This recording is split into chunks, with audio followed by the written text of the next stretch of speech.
Antes de que se me olvide, vamos a empezar a grabar la clase y mientras les comparto, vamos a ir recapitulando lo que vimos la clase pasada. Como les decía, vimos la regla segunda, que era tomar las palabras en el sentido que indica el versículo. Entonces, de hecho, estuve viendo varios cuestionarios de los que me han enviado ustedes y déjenme felicitarlos porque efectivamente lo que hemos estado estudiando con el último cuestionario, de hecho, que les puse, que era utilizar la regla primera en 3 versículos bíblicos. Déjenme decirle que cada vez que yo leo cada cosa que ustedes ponen, cada cosa que ustedes identifican, me dejan tranquilo porque sé que Dios es el que está poniendo la obra en cada uno de ustedes para poder explicar estas reglas, para poder ubicar las palabras clave, para poder ubicar lo que tenemos que utilizar como ese sentido usual y ordinario, para que nosotros podamos seguir aprendiendo y poner en práctica esto. Y también el poner en práctica la perseverancia, porque yo sé que no es fácil encontrar a la primera la palabra clave, el versículo, lo que quiere decir cada una de las palabras cuando se habla del sentido usual y ordinario. Y fíjense que estas 3 citas fueron puestas pues estratégicamente para que se interpretaran de distintas formas. Entonces, no, yo sé que las respuestas de cada uno no van a ser iguales porque Dios les va a interpretar de acuerdo a la situación, de acuerdo a la vida que ustedes están teniendo. Y pues obviamente no era para que ustedes se copiaran, y por eso es que al ver sus cuestionarios me dejan ver que pues la seguridad de que Dios les está hablando de forma particular a ustedes pues llena mucho el corazón, y sobre todo que nos permite el día de hoy saber que están poniendo en práctica la regla primera. Y pues esperemos que al final de esta clase, poniéndoles el cuestionario 8, tengamos la oportunidad de nosotros poner en práctica la regla segunda, que es tomar las palabras en el sentido que indica el versículo. Pero bueno, sin más preámbulos, y ahora sí les voy a compartir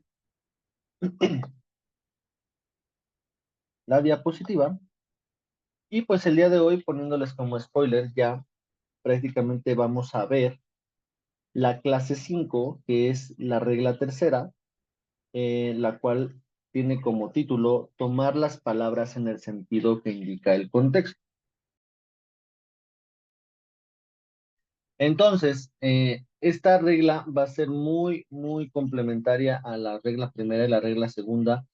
Y aquí vamos a empezar a aprender a diferenciar que muchas de las veces que nosotros vamos a estar estudiando una de estas reglas de la hermenéutica, a veces se van a poder conjuntar, a veces se van a poder explicar en el momento con cada una de las reglas, así como la primera, la segunda, y poder aplicar una tercera a un versículo, como solamente podríamos también solamente utilizar la regla tercera en algún texto, en alguna cita bíblica, porque a lo mejor vienen palabras muy claras, pero si nosotros no entendemos qué quiso decir la palabra de Dios antes de que nosotros leamos un versículo, ahí va a ser la clave para que nosotros podamos aprender a identificar por qué se dijo, cómo se dijo, y ubicar todo el contexto, todo lo que se hizo para que esa palabra pudiera estar sellada. Porque a lo mejor muchas veces, por ejemplo, y aquí me viene antes de poder empezar la clase, uno de los versículos que yo espero que también ustedes aprendan a analizar sería Filipenses 4:19, que es: mi Dios pues suplirá todo lo que os falta conforme a sus riquezas en gloria en Cristo Jesús. ¿Por qué Pablo les dijo esto a los filipenses? Sabiendo que es una bendición, es una palabra que él va a suplir todo lo que nos falta de acuerdo a sus riquezas en gloria en Cristo Jesús. Pero ¿por qué en ese momento Pablo escribió ese versículo, ¿no? Ese texto. Y a veces podemos decir, no, pues no, pues a lo mejor él estaba en una necesidad, a lo mejor estaba en un problema, pero si nosotros no leemos antes del por qué lo dijo, no podríamos saber cuál es el resultado de esa bendición, porque prácticamente es una bendición y es una palabra, no como decreto, pero sí de acuerdo a lo que nosotros hacemos, es la bendición que tiene ese versículo. Entonces, después de la regla tercera les voy a dar la respuesta, o incluso si ustedes quieren dármela, adelante, pero nosotros vamos a aprender en esta regla tercera cómo tomar las palabras en el sentido que va a indicar el contexto. Y pues aquí David me puede preguntar cuántas cosas, qué significa el contexto, vamos a verlo más adelante, pero intercaladamente entre clases hemos visto los métodos. De hecho, en la clase pasada vimos el método intuitivo. De los principios de los métodos, el método de Lucas también lo hemos visto y pues prácticamente hoy vamos a ver algunos métodos tradicionales, ¿no? Entonces, para poder introducir esta clase, nosotros hemos estudiado que es importante mencionar y recalcar que los resultados dependen del método que se usa. Es importante porque varios métodos van a llegar a diferentes resultados y esto no quiere decir que solamente nos casemos con uno o que utilicemos uno, sino que podemos darle una variedad para que de acuerdo a cada versículo podamos aprender a identificar qué método va a ser el más efectivo para que nosotros podamos estudiarlo. O inclusive, si nosotros ya estudiamos de una forma, por ejemplo, el método de Lucas, que es investigar, que es poner en práctica, no dejar solamente a la imaginación las cosas, sino sustentar con bases lo que significa cada versículo, a lo mejor vamos a poderlo complementar con otro de los métodos que vamos a seguir estudiando. Y esto es importante que nosotros sepamos hacerlo porque a lo mejor ya lo hicimos con una parte, pero con el otro método vamos a aprender que muchas de las cosas que tenemos nosotros en nuestra vida, que nosotros tenemos en nuestro haber, nosotros vamos a poder ver que Dios nos va a enseñar algo diferente. Entonces, siempre van a depender del método que se utilice, van a ser diferentes en cada método y podríamos aplicar todos los métodos en un solo versículo para ver qué riqueza cultural, qué riqueza espiritual, qué riqueza de cualquier tipo podamos nosotros recabar de esta cita bíblica, ¿no? Entonces, al comenzar de cada estudio, siempre es importante ya tener identificado el método que se va a ocupar y en esta clase vamos a estudiar un método tradicional y veremos qué puntos fuertes y qué puntos en contra tienen. Anteriormente estudiamos el método de Lucas y este ya es un método que es comprobado al 100% y que nosotros podemos ocupar y vamos a utilizar en nuestra vida devocional diaria, porque recuerden que un devocional se tiene que llevar a la práctica diario. Si nosotros queremos practicar, es practicar absolutamente diario con el versículo que Dios nos ponga en nuestro corazón en la mañana. De hecho, hay planes de estudio, planes devocionales que nos indican leer un solo libro. Por ejemplo, ya ven que nos había dicho nuestro pastor que leyéramos Malaquías. Espero que ustedes hayan leído Malaquías. Y fíjense que Malaquías también vienen muchas figuras para poder interpretar con la regla primera y la regla segunda, por lo cual es un buen método para poder practicar y ustedes pueden dejarlo en algún lugar donde hagan anotaciones, donde hagan escritos para que ustedes puedan ver la diferencia de la regla primera y la regla segunda, interpretando, por ejemplo, el libro de Malaquías, que prácticamente son poquitos versículos, son capítulos, pocos capítulos, perdón, y que tendremos la oportunidad de nosotros ver qué riqueza cultural, espiritual y sobre todo qué enseñanza nos deja, porque prácticamente es el último libro antes de empezar el Nuevo Testamento y donde ha puesto mucho hincapié nuestro pastor que han sido más de 400, que fueron 400 años de silencio en los cuales Dios guardó antes de que la venida de nuestro Señor Jesús llegara a la tierra, ¿no? Entonces, podemos utilizar el método de Lucas, pero vamos a ver un método en especial el día de hoy. Y este método va a ser el método intuitivo. El método intuitivo va a ser su principal característica encontrar que es la falta de un procedimiento hermenéutico formal. Y entonces, ¿por qué David me estás ofreciendo el método intuitivo si falta un procedimiento hermenéutico formal? Porque es uno de los métodos que más estudian. De hecho, es uno de los métodos que más facilidad podemos llegar a tener y que de hecho en una clase que ustedes tienen, que de hecho son métodos de estudio, también van a ver a profundidad este método. Solamente nosotros lo explicamos como por arribita para que nosotros sepamos lo que tenemos para poder estudiar la Biblia. Que de hecho, complementándolo con el método de Lucas, es una gran opción, es una gran pareja, es un gran dúo para que nosotros podamos estudiar algún texto, un versículo, no importa qué tan complicado sea, como por ejemplo Apocalipsis, o en algunos que necesiten el entendimiento, como son los proverbios. En este método vamos a poder aprender que a pesar de tener una falta de procedimiento hermenéutico formal, siempre el cristiano común o el cristiano promedio va a utilizar muy a menudo este método porque consiste en leer solamente unas palabras de la Biblia y poner en práctica lo que aprendió. Obviamente vamos a entender que son palabras que entendamos y que siempre nos den prácticamente una orden, ¿no? Que podamos nosotros decir, no sé, por ejemplo, en los 10 mandamientos, honra a tu padre y a tu madre para que tengas largura de días.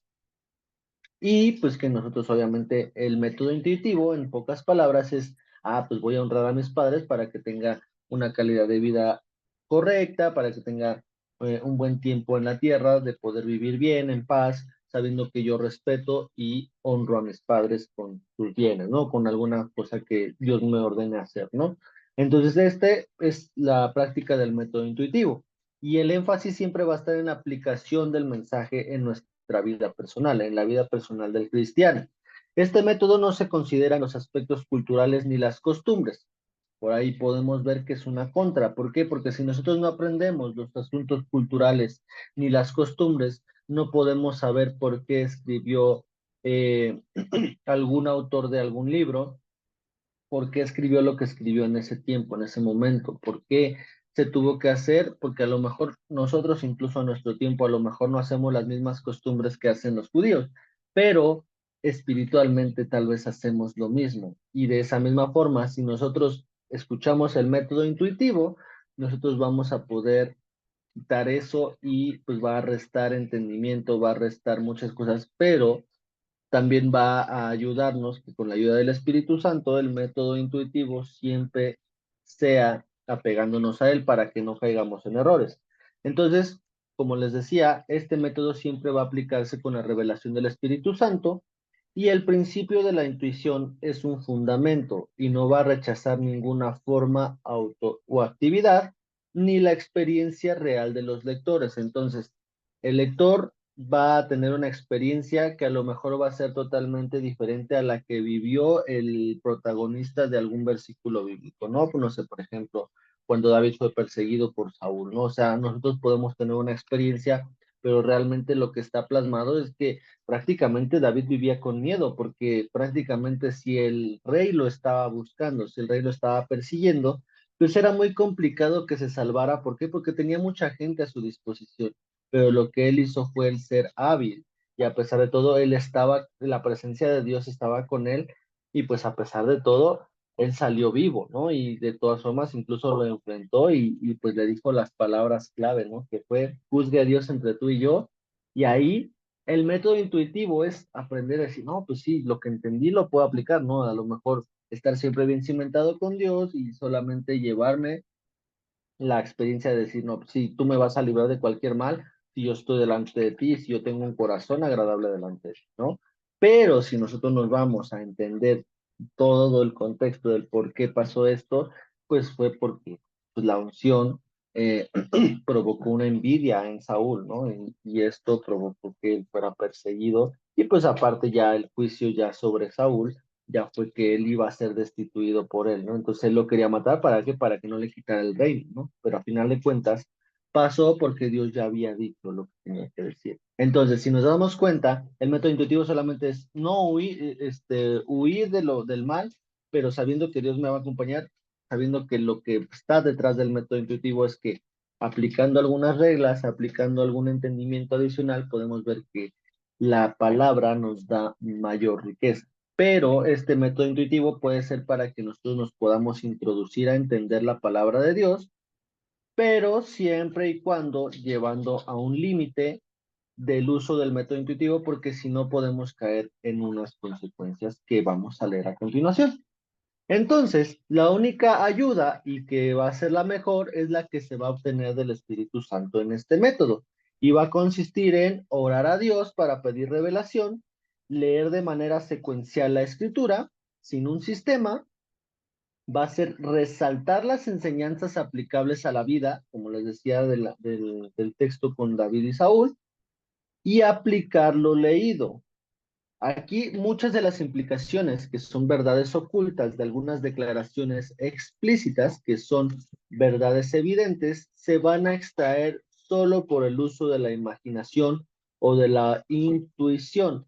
Esto es muy peligroso porque las verdades ocultas de algunas declaraciones explícitas, o sea, las verdades ocultas, lo que tenemos que nosotros profundizar, investigar y llegar a la conclusión de lo que se quiso hablar en ese momento, con el método intuitivo no vamos a poder llegar porque solamente vamos a ver de una forma superficial la palabra de Dios. Entonces, este método intuitivo es peligroso. ¿Por qué? Porque Dios siempre va a querer que profundicemos. Para esto nos da herramientas de estudio, como lo es el diccionario normal, el diccionario de estudio bíblico, una Biblia de estudio, una concordancia bíblica. Dios permitió que se crearan estas cosas. ¿Para qué? Para que estas implicaciones, que son unas verdades ocultas que nosotros al investigar vamos a poder conocer más a profundidad lo que se quiso decir, con el método intuitivo no vamos a poder llegar a esta parte. Por eso es que siempre debemos de buscar que el método intuitivo no rija nuestra vida devocional diaria. ¿Por qué? Porque solamente vamos a dejar a la fantasía lo que vamos a aprender y no vamos a tener un conocimiento de absolutamente muchas cosas, que son esas verdades ocultas que si nos damos cuenta, cuando nuestro pastor nos predica muchas de las verdades ocultas que él ya estudió, que él ya aplicó y que él trató de utilizarlo para que lo más claro posible nosotros lo tengamos y lo podamos recibir de parte de Dios. Esto es muy importante porque a veces muchos cristianos, yo espero que no haya en Restauración Centro, pero que muchos cristianos siempre ponen a prueba lo que el pastor dice. Dice, no, pues es que qué fácil es predicar y yo estoy viviendo esta situación complicada y pues nada más el pastor predica, ora, nos da una enseñanza, nos introduce a la administración con un canto y termina el servicio pidiendo diezmos y ofrendas. Todo lo contrario, porque va detrás un método de estudio que él ya aplicó. Él aplica las reglas de la hermenéutica en algunos de los textos que él aplica, no a lo mejor las cinco de tajo en un solo versículo, sino las que necesita el texto para darle el enfoque a lo que la serie nos dé, la serie que inicia a principio de año con toda la palabra anual.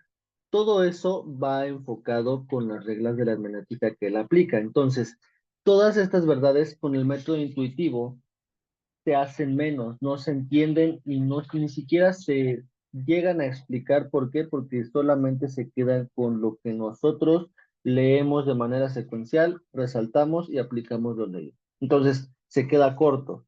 Sí podemos aplicarlo, pero llegar a un límite y no depender solamente del método intuitivo. Entonces, el problema de la intuición, como les decía, esa consecuencia es que solo puede llevar a un peligroso subjetivismo, que es que la imaginación sola pase a ser solamente una fantasía. La dependencia de solo la razón es que si solo metemos la razón y no la revelación del Espíritu Santo, va a cegar nuestros ojos a gran parte del contenido de la Biblia. Créanme que la inspiración del Espíritu Santo y solamente de la razón nuestra, de nuestra imaginación, es una línea muy delgada porque nosotros solamente podemos decir, no, es que el Espíritu Santo me revela, pero ya empecé a interpretar cosas que ni siquiera la palabra dice. Entonces podemos llegar a ese peligro con este método intuitivo y por eso les digo que no solamente dependamos de este método intuitivo porque si no, como dice la diapositiva, vamos a tener cegados nuestros ojos a gran parte del contenido de la Biblia. No debemos de olvidar que el Espíritu Santo es el autor 100% de la Biblia y que 100% de este método se alimente de lo que Dios nos va a revelar. Pero hay que ser cuidadosos. Siempre después de cada texto les voy a decir que sean muy cuidadosos porque en verdad yo conozco amigos, yo conozco personas que han caído en este método intuitivo y que los lleva solamente a entender lo que ellos quieren cuando nosotros tenemos que aprender a leer toda la Biblia en su totalidad y que no caigamos en errores que se llaman errores doctrinales, que llevemos a caer en esos métodos, en esos problemas, en esas solamente prácticas que nos lleven a no conocer totalmente lo que Dios quiere decir. Para esto, la ventaja más importante es que este método menciona que el lector del mensaje es conducido a la obediencia de Dios a través de la escritura. Como les decía, solamente son textos que a lo mejor vamos a entender de primera instancia, como los 10 mandamientos, y la obediencia nos va a llevar a una bendición, a una parte que nosotros tengamos la oportunidad de entenderlo. Entonces, una vez explicado el método intuitivo, nos vamos a ir, déjenme ver, porque,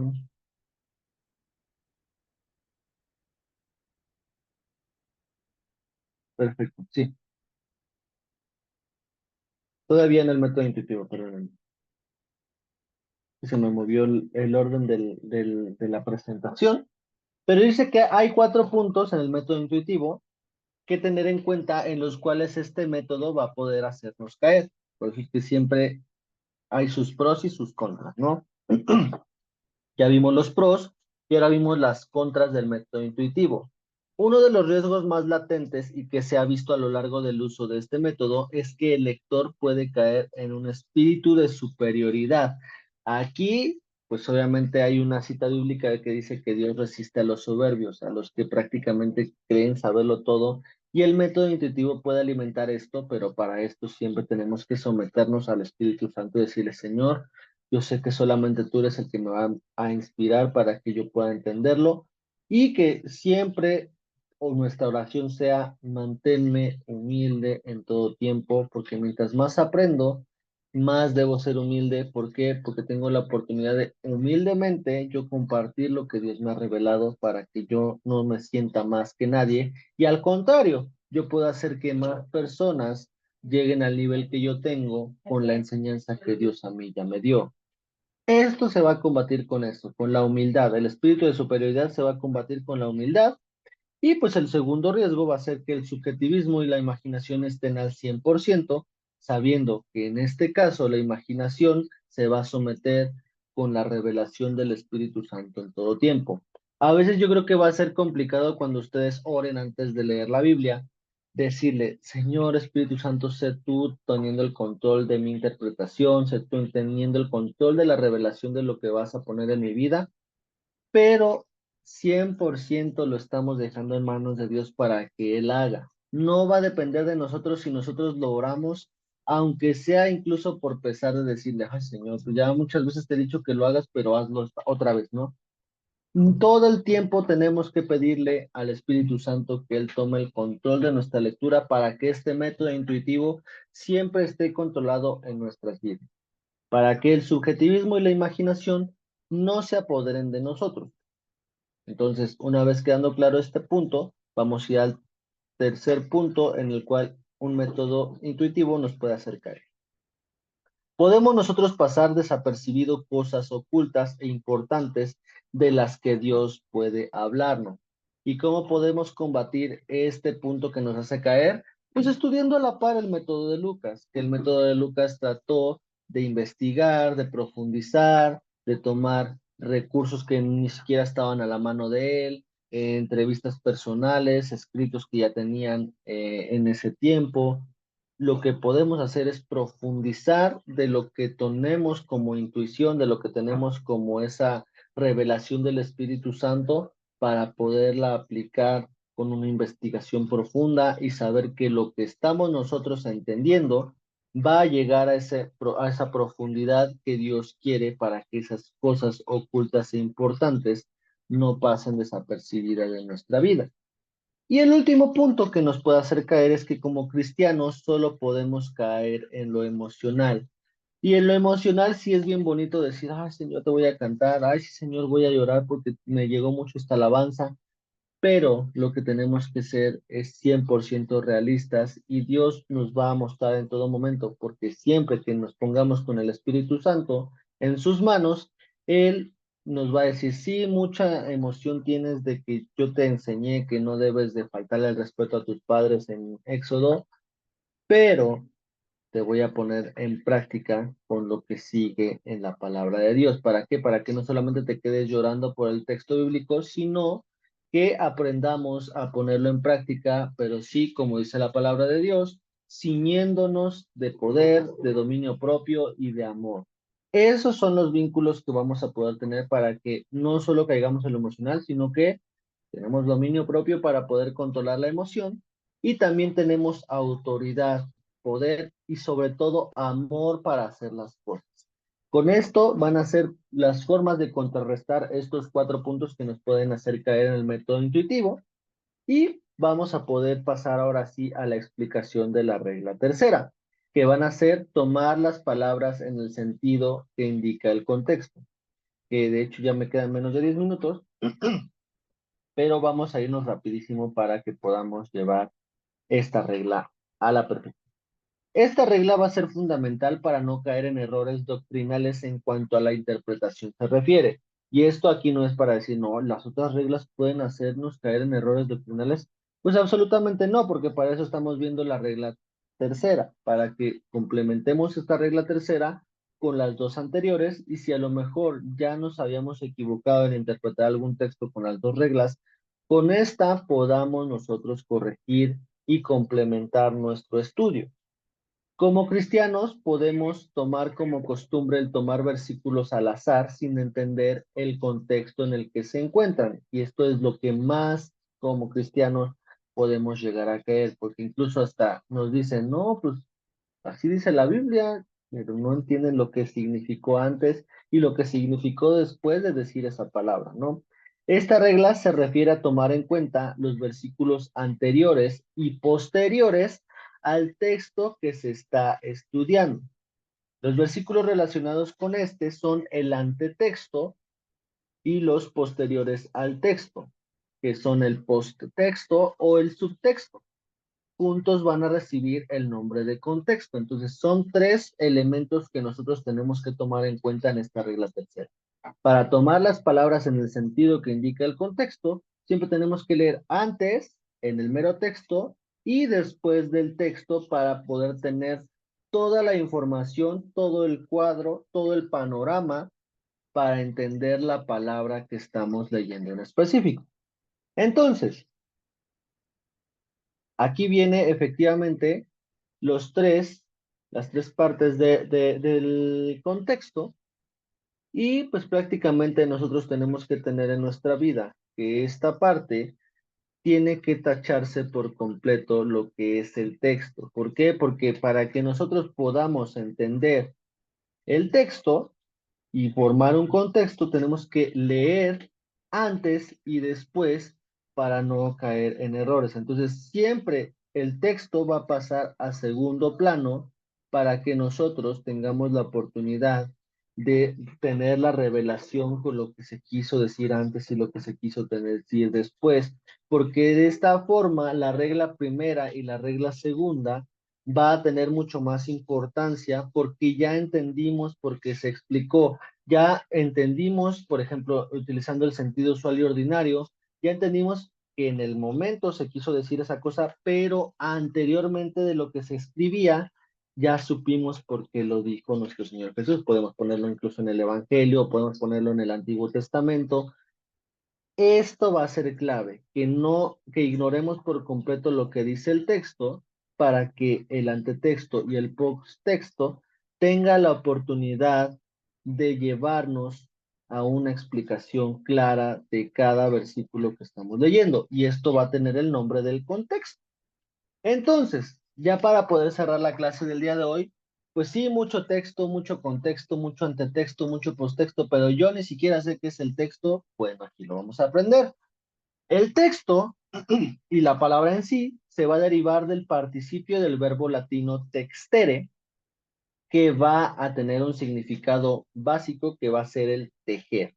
El tejer va a ser como un tejido, un bordado, para los que ustedes han visto que a lo mejor las personas más grandes ya empiezan a tejer, o incluso hay personas jóvenes que se dedican a eso desde que son pequeños y son expertos con la aguja, con las tenazas, son muy expertos, y de ahí viene la palabra texto, porque las palabras escritas en totalidad son como si fuera un tejido completo y van a requerir algunos elementos específicos para que podamos tener la oportunidad de ver un trabajo terminado. Entonces, si es un trabajo en el cual es un tejido de palabras, frases, significados, relaciones que van a intentar comunicar una información o un estado de ánimo. Es un trabajo que es muy complicado de hacer, y para eso tiene que cuidar todas estas partes que estoy comentándoles. Palabras, las frases, los significados, las relaciones que van a intentar comunicar un estado de ánimo o una información. En la comunicación escrita, ya sean libros u otro tipo de documentos, todo comienza con las palabras, y estas palabras van a estar unidas en frases o proposiciones en las cuales una frase describe una situación, mientras que las proposiciones representan un juicio y una secuencia de preposiciones representa un texto. Entonces, la secuencia va a provocar que este tejido sea constante y que guarde un orden cada vez que se lee y se escribe. Entonces, el texto va a ser la unidad superior de la comunicación. Va a poder ser variable al poder centrarse en un solo versículo bíblico, en un capítulo o en un libro completo, y va a corresponder a una comprensión que tiene como fin el comunicar en un contexto dado. Y aquí va a haber dos maneras de entender qué es un texto y cómo diferenciarlo del resto del libro. Desde el punto de vista de su contenido o su propósito, es la primera forma de cómo diferenciarla del resto del libro. Y también el texto va a tener una función comunicativa. De todo lo que leemos del tejido, siempre va a tener una función comunicativa esta parte de cómo diferenciarlo del libro. Es importante que lo aprendamos a diferenciar porque esto, si nosotros lo sacamos fuera del libro, vamos a ver que el libro nos va a explicar una cosa y a lo mejor un texto nos va a explicar otra. Pero para eso también tenemos que aplicar la regla tercera, para que para aprender el texto tenemos que tomar en cuenta lo que significó el propósito del libro. Y esta es otra regla que no me voy a adelantar a explicarles porque si no los voy a hacer bolas. Y antes de ver la regla quinta, yo quiero que vean la regla tercera y la regla cuarta. Entonces, ya después de esto prácticamente lo vamos a ver la siguiente clase, pero es importante que el texto y la comunicación lleven una relación entre sí. Y esta diapositiva no se las voy a compartir, pero lo que sí les voy a compartir en lo que me queda un minuto, esto lo vamos a ver la siguiente clase, pero lo que me ocupa a ustedes ponerles en esta mañana, ya tarde, va a ser el cuestionario 8. Vamos a aprender el texto de la comunicación en la siguiente clase, pero el cuestionario 8 lo vamos a ver para que lo podamos aplicar en esta semana que tenemos corriendo, ¿no? Entonces, las preguntas van a ser, ¿cuáles son los 5 aspectos que debe trabajar el intérprete? ¿Qué es un método? ¿Por qué es necesario seguir un método? ¿Cuáles son las 3 características del método de Lucas? ¿Cuál es la regla segunda de la hermenéutica? ¿Y qué herramientas podemos ocupar para poder ayudarnos a identificar las palabras en su sentido de la frase? Solamente esas preguntas son para la siguiente clase y pues espero que ustedes estén haciendo sus cuestionarios y ya se me está acabando el tiempo. Así que me voy a despedir, les voy a pedir por favor que agradezcan a Dios por esta clase y nos vemos en la siguiente clase esperando que esta regla tercera haya quedado clara para poder terminarla la siguiente semana. Entonces les mando un fuerte abrazo, Dios les bendiga y nos vemos primeramente Dios la siguiente semana. Dios les bendiga. Chao. Bye.